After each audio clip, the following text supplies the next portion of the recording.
Tidak menemukan apa-apa di sana ya. Saya berusaha ingin memberikan gambaran buat orang-orang waktu itu pada saat itu terjadi. Oke. Apa sih yang membuat motivasi Kapten buat terjun langsung ke lokasi? Ya pastinya awalnya itu adalah tujuan edukasi.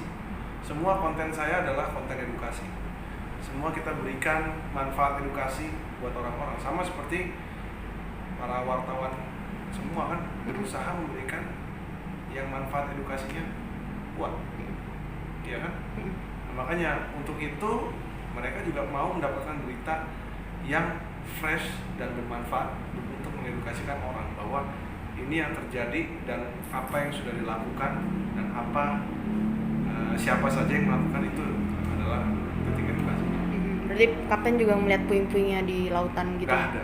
Oh, nggak ada. Karena susah ya, serpihannya itu kayaknya sulit ditemukan gitu. Saya berputar 1 jam 2 jam nggak ada.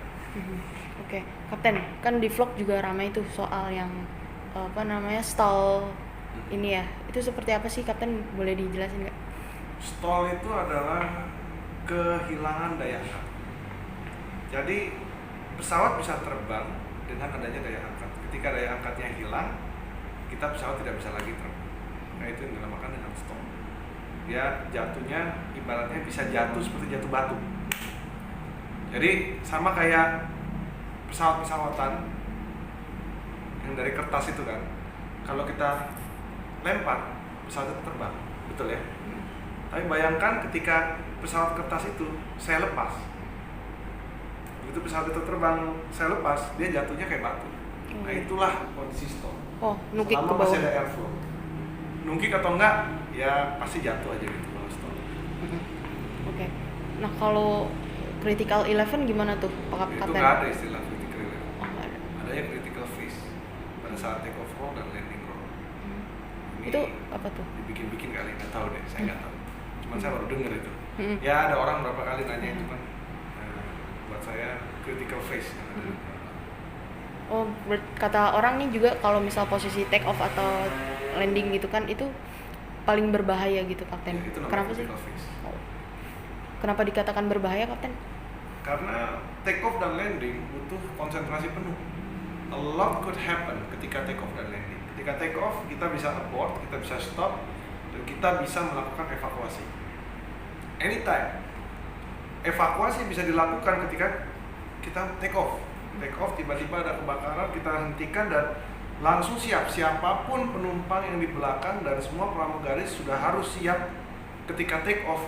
Mindset kita adalah siap stop emergency, lalu kita sudah harus siap untuk meluncurkan penumpang dalam waktu tertentu, misalnya 90 detik, nggak boleh lebih.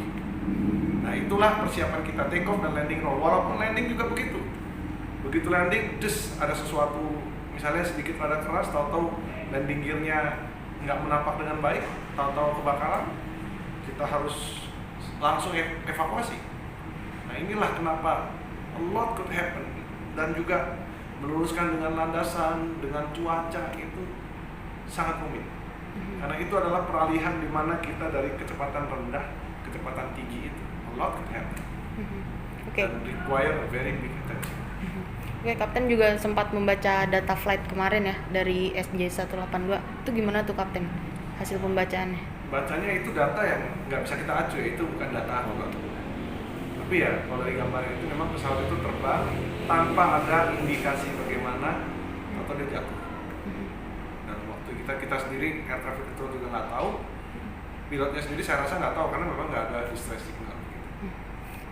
Sebelumnya juga sempat minta izin untuk naik ketinggian gitu kan, Kapten ya? Sepertinya Cuma ini aja sih bro. kayaknya.